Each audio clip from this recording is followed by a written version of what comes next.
Hi friends, welcome to Shakti's life style. நான் உங்கள் சக்தி பேசுகிறேன்.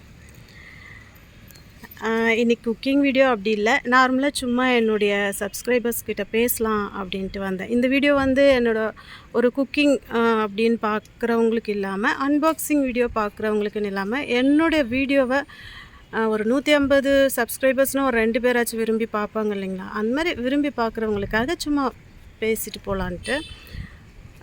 ஆனால் வந்து நான் நியூவாக சேனல் ஓப்பன் பண்ணது இது. அதுலேயுமே ஒரு 5 months வந்து என்னால் எந்த ஒரு வீடியோவும் பண்ண முடியல, வீடியோ ஆல்ட்ரேஷன் இருந்ததுனால. நான் வந்து நிறைய வீடியோஸ் பண்ணியிருக்கேன். அதில் வந்து இந்த மீஷோ வீடியோ அது மாதிரி எதனா பண்ணால் தான் கொஞ்சம் வியூவர்ஸ்லாம் நிறைய அன்பாக்சிங் வீடியோ அந்த மாதிரி பண்ணாத, ஒரு குக்கிங் கூட மோஸ்ட்லி அந்த வீடியோஸ் கம்மி தான் பார்ப்பாங்க. பட் வந்து இந்த சுடு தண்ணி வீடியோ வந்து கிட்டத்தட்ட 500 வியூவர்ஸ் வந்திருக்காங்கப்பா. சுடு தண்ணி அப்படி பிடிக்குது எல்லாருக்கும். எனக்கே ஆச்சரியமாக போச்சு, சுடு தண்ணிக்கா எத்தனை அடடா இவ்வளோ நாள் இது தெரியாமல் மற்ற குக்கிங்லாம் பண்ணிட்டோமே. சுடு தண்ணியில் வெரைட்டி கூட இல்லை, வெறும் தண்ணியை சூடு பண்ணுறது தான். ஸோ ஓகே, அந்த சுடு தண்ணி வீடியோக்கே எனக்கு 10 சப்ஸ்கிரைபர்ஸ் வர வந்திருக்காங்க. ரொம்ப தேங்க்ஸ் சொல்கிறதுக்காகவே நான் பண்ணேன். வியூவர்ஸுமே 2 வீடியோ போட்ட 2 வீடியோக்குமே வியூவர்ஸ், அதாவது நியூ சேனலில் ஒரு 50 பேர் கூட ஸ்டார்டிங்கில் வர்றது கஷ்டம். என்னோடய வீடியோஸ் வந்து அவ்வளோவா யாருக்குமே வியூ ஆகாது, ரேராக தானே வியூ ஆகும். அப்படி இருந்தும் 500 வியூவர்ஸ் அதை பார்த்துருக்காங்கன்னா அது பெரிய விஷயம் தானே. ஓகே ஃப்ரெண்ட்ஸ், வீடியோ பார்த்தவங்களுக்கும் சப்ஸ்கிரைப் பண்ணவங்களுக்கும் ரொம்ப நன்றி, சக்தியின் நன்றிகள். அடுத்து ஒரு சின்ன விஷயம் ஷேர் பண்ணிடுறேன். ஒன்று வந்து அது ரெண்டுமே வந்து நம்ம லைஃப்க்கு ரொம்ப ரொம்ப ரொம்ப தேவையானது. ஒன்று வந்து தன்னம்பிக்கை, இன்னொன்று நேரம். ரெண்டுமே வந்து லைஃப்பில் எப்படி நம்மளுடைய இதயம் அப்படிலாம் உடல் உறுப்புகள் இருக்குது, அந்த மாதிரி அதுவும் நமக்கு இருக்கணும். ஃபஸ்ட்டு தன்னம்பிக்கை பாருங்கள். தன்னம்பிக்கை வந்து நார்மலாகவே எந்த ஒரு சுச்சுவேஷன்லேயும் நமக்கு இருக்கணும். அதுவும் இல்லாமல் நம்ம ஒரு இடத்துல வந்து இப்போ நல்லா இருக்கிறவங்க ஒரு போராட்டங்களெல்லாம் சந்திக்கிறோம் பார்த்தீங்களா, நல்லா இருக்கவங்க திடீர்னு வந்து அவங்களுடைய ஸ்டேஜ் கொஞ்சம் கம்மியாகலாம். அந்த மாதிரி டைமில் நெகட்டிவான தாட்ஸ் எல்லாம் நிறைய வரும். எப்படியோ இருந்துருவோமோ, இவங்கெல்லாம் நம்மளை எப்படி நினச்சிடுவாங்களோ, நம்மளால் முன்னேறி போக முடியாதோ, இந்த மாதிரி நெகட்டிவ் தாட்ஸ் வரதான் செய்யும். அது இயற்கை தான். அதுக்கு எல்லாமே நம்ம பயந்து ஓடாமல் அந்த எண்ணங்கள் வர சொல்ல என்னால் முடியும், என்னால் மீண்டு வர முடியும். எப்போல்லாம் நெகட்டிவ் தாட்ஸ் வருதோ அடுத்த லைன் இதை எடுத்து வைங்க, தானாக போயிடும். அது நேச்சராகவே அந்த நெகட்டிவ் தாட்ஸ் வந்து நம்மளை விட்டு போயிடும். எப்போல்லாம் நெகட்டிவ் தாட்ஸ் வருதோ அடுத்த லைன் என்னால் முடியும், அந்த தன்னம்பிக்கையை உங்கள் மனசுக்கு நீங்களே கொடுங்க. அடுத்தவங்க மோட்டிவேஷன் பண்ணி தான் நம்ம வரணும் அவசியமே கிடையாது. நமக்கு நாமே நல்ல மோட்டிவேஷ்னல் எங்கேயும் எந்த டைம்லேயும் கிடைக்குங்க.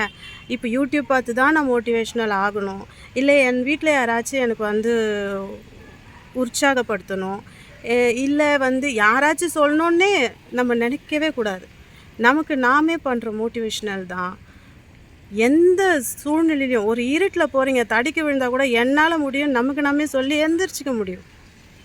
அந்த மாதிரி உங்களுக்கு நீங்களே எப்போவுமே தன்னம்பிக்கையோட மோட்டிவேஷ்னல் பண்ணுங்கள்.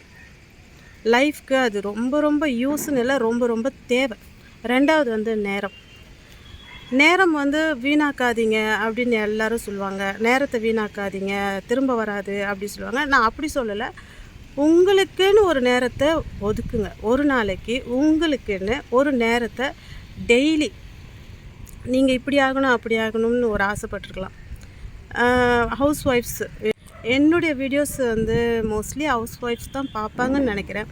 யாராக இருந்தாலுமே சரி, உங்களுக்குன்னு சில விருப்பங்கள் இருக்கும்.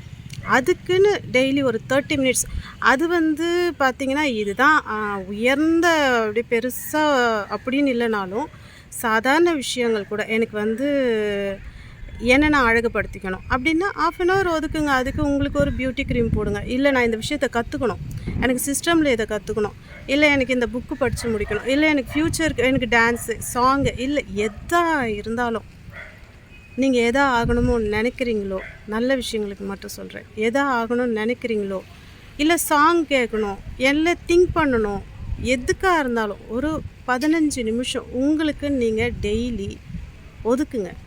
உங்களுக்காக ஒரு 15 நிமிஷம் ஒதுக்குங்க. அதை டெய்லி செஞ்சுட்டு வர சொல்ல உங்களுக்கு அதுக்கான மன நிறைவும் கிடைக்கும். நம்ம விருப்பத்துக்கான எந்த டைமும் கொடுக்க மாட்டோம். எனக்கு வீட்டு வேலையே சரியாக இருக்குது, எனக்கு ஆஃபீஸ் டைமே சரியாக இருக்குது, எனக்கு இதெல்லாமே சரியாக இருக்குது, ஏதாச்சும் ரீசன் சொல்லி நம்ம அதுக்கு எந்த விதமான டைமும் ஒதுக்கி ட்ரை பண்ணவே மாட்டோம். ஆனால் ஆசைகள் அப்படியே தேங்கி கிடக்கும் மனசில். ஸோ உங்களுக்காக நீங்கள் 15 நிமிஷம், அந்த நிமிஷம் யாரை பற்றியும் நினைக்காதீங்க, யாரையும் குறை சொல்ல வேண்டாம், யாரை பற்றியும் இது பண்ண வேண்டாம். உங்களுக்காக நீங்கள் 15 நிமிஷம் ஒதுக்குங்க. அது உங்களுக்கு மன நிறைவாகவும் இருக்கும். அந்த விஷயத்தில் நீங்கள் சாதிப்பீங்க கண்டிப்பாக. அந்த விஷயத்தில் போக போக அதுவே உங்களுக்கு அதிக டைம் எடுத்து நீங்கள் அதில் சாதிப்பீங்க. சரியா? இப்போ கூட நான் ஆக்சுவலி மாடிக்கு வந்தேன். எனக்கு இந்த கிளைமேட் ரொம்ப பிடிச்சிது. எப்பவுமே இந்த டைமில் மழை பெஞ்சிட்டே இருக்கும். இந்த கிளைமேட் ரொம்ப பிடிச்சிது. சரி நம்ம இன்றைக்கி குக்கிங் வீடியோவும் பண்ணலை, ஏதாச்சும் ஒரு வீடியோ மக்கள்கிட்ட பேசணும் அப்படின்ட்டு இருட்டுறதுக்குள்ளே நான் ஒரு வீடியோ பண்ணிடலான்னு எனக்கு ஒரு ஆசை. நான் ஒரு 10 நிமிஷம் லேட் பண்ணியிருந்தாலும் எனக்கு போயிட்டுருக்கும். இப்போ இருட்டிகிட்டே வருது, உங்களுக்கு தெரியும் வீடியோவில். அந்த மாதிரி கரெக்டான டைம் இருக்கக்குள்ளவே ஒரு விஷயத்தை யூஸ் பண்ணிக்கோங்க. காலத்தை வேஸ்ட் பண்ணிவிட்டு அதுக்கப்புறம் நம்ம ஃபீல் பண்ணக்கூடாது. சரிங்களா? ஓகே ஃப்ரெண்ட்ஸ், எல்லா விஷயமும் எல்லாருக்கும் தெரிஞ்சது தான். இப்போ நான் பேசுகிறேன்னா அது உங்களுக்கு ஞாபகம் தான் படுத்துறனே தவிர்த்து நான் சொல்லி கொடுக்கறதா அர்த்தம் இல்லை. என்னோடய ஃப்ரெண்ட்ஸ், என்னுடைய பிரதர் அண்ட் சிஸ்டர்ஸ் இருந்தால் நம்ம எப்படி சொல்லுவோமோ அந்த மாதிரி ஷேர் பண்ணுறது தான் இதெல்லாம் நம்ம மறந்து போன ஒன்றத்தை ஞாபகப்படுத்துறது தான். ஓகேவா? இது உங்களுக்கு கண்டிப்பாக யூஸ்ஃபுல்லாக இருக்கும்னு நம்புகிறேன். Bye friends. அப்படியே சப்ஸ்கிரைப் பண்ணிவிடுங்க. சப்ஸ்கிரைப் பண்ண மறந்துடாதீங்க. Thank you friends. பாய்.